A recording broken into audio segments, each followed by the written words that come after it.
किसान साथियों नमस्कार। आप देख रहे हैं यूट्यूब चैनल एग्रो दर्पण।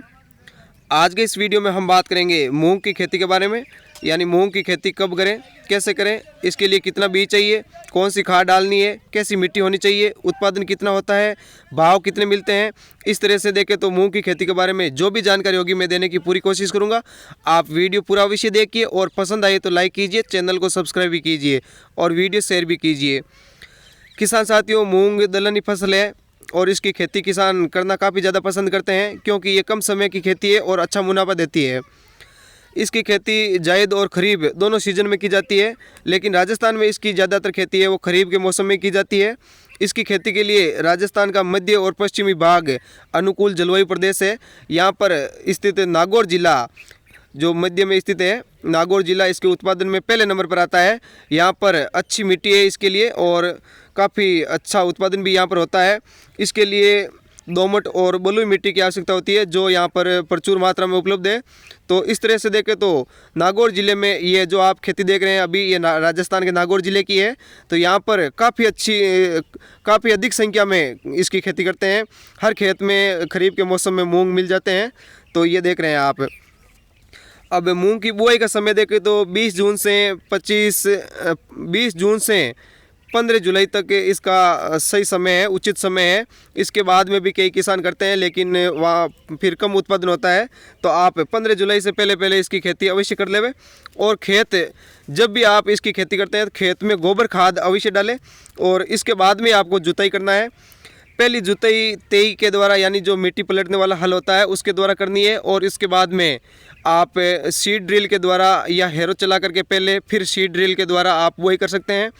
मूंग की बुआई आपको कतारों में ही करनी है और इसके लिए 5 से 6 किलोग्राम प्रति एकड़ बीज काम में लेना चाहिए। बीज हमेशा अच्छी गुणवत्ता वाला और उपचारित बीज ही काम में लेना चाहिए। इसके अलावा जो आप पैकिंग बीज काम में लेते हैं वो रिसर्च मूंग, उसमें भी आप जो अच्छा बीज है वो काम में लें। और दलहनी फसल होने के कारण मूंग को खाद की, यानी जो नाइट्रोजन होती है उसकी कम आवश्यकता रहती है। तो आप कम खाद डाल सकते हैं, यानी जो रासायनिक खादें होती है वो आप कम डाल सकते हैं।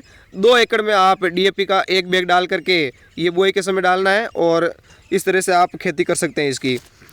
अब आगे देखें तो जैसे जब फसल 25 से 30 दिन की हो जाती है उस समय खेत में खरपतवार धीरे धीरे होने लगता है। तो आप खरपतवार उखाड़ने के लिए या निकालने के लिए निराई गुड़ाई कर सकते हैं। निराई गुड़ाई करने से फसल में काफ़ी अच्छा फ़ायदा भी होता है और खरपतवार भी निकल जाते हैं। तो खेत में खरपतवार कम होने पर आप सीलर या जो हल होते हैं, हल के द्वारा कतारों के बीच में हल नहीं कर सकते हैं, उससे भी काफ़ी अच्छा फ़ायदा होता है।